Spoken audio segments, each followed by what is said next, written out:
Y'all need to wake up. This country, America, is trying to sell fornication and lust. They're trying to hypersexualize you, and when you can first see and set eyes on people walking around wearing hardly anything, and then all the videos and propaganda in Hollywood and commercials that they pump, they know it's a good business. They know the world, the devil, the enemy, the corrupt governments, the evil principalities in high places, they know how to lure people in so that they never have any value for themselves, so that they never know the price that Christ paid for this temple. They want to keep you distracted, to keep you fixed on dopamine, pleasures that don't even matter. They're so temporal and they're so immoral that they cause you to be judged by God, to defile marriage beds. When you have sex with someone, you're committing the marriage covenant with them, whether you know it or not. Your body's going through the process, and then you go and sleep around with another one. Now you're committing adultery, and it says you will be judged. It's a sin that is against your own temple, so that you can't develop your own mind, your own will, your own emotions to go after God. You can't even develop skills. All you're doing is learning how to go after that pleasure over and over, never developing wisdom, understanding in a purpose-driven life and driven by the Word. No, you won't understand anything. This fornication that America is producing, women and men both trying to be wicked and evil, luring people in by the eyesight, to look at their vain beauty. It doesn't even matter. Modesty is the best. It's part of this fornication lust cult in America. That's why it's the porn capital of the world. It needs to go.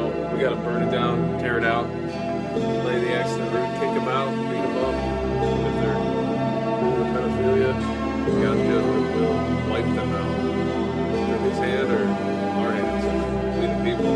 So let's see what He's going to do. We are praying that this ends, that this leaves. Keep the marriage bed undefiled, that is pure, that bringing sexual immorality with another.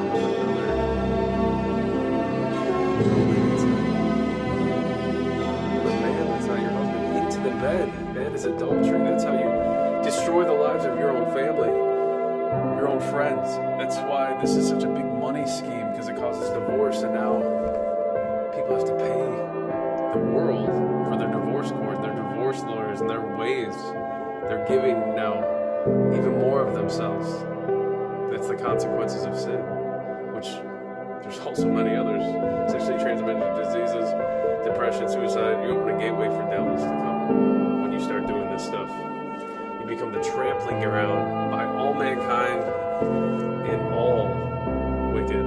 There is no more protection when you open yourself up like this. That's why the enemy knows that the push of fornication and lust and hypersexual actions and sights all the more. So wake up, guard your eyes, your mind, your heart, and get away from it. See pure. If something does come across the screen, you should be so built up in your most holy faith it doesn't even faze you. You actually cry, you feel bad for these people just tossing around their bodies like this, like slaves to sin, slaves to the world, having no respect for the price that God paid to create them, the price that all the riches, all the gold of all 8 billion people combined couldn't even purchase one of these bodies yet. Google knows the price of what a body costs. Come on, when will you wake up and realize the principality we have to take down now before it destroys any more? That's why sex trafficking is the highest. It all stems back to fornication. Parents not being able to be parents because they're so addicted. Man, wake up. Get born again. Get filled with the Holy Spirit. Get the Spirit of power and love, and that crap won't linger around. We got too many lukewarm Pharisees running around, not actually filled, preaching from the pulpit as witches because they're teaching false doctrine and avoiding touchy subjects like this. Not so, beloved. We will never avoid this. I'm going to continue in a part 2 series. God bless.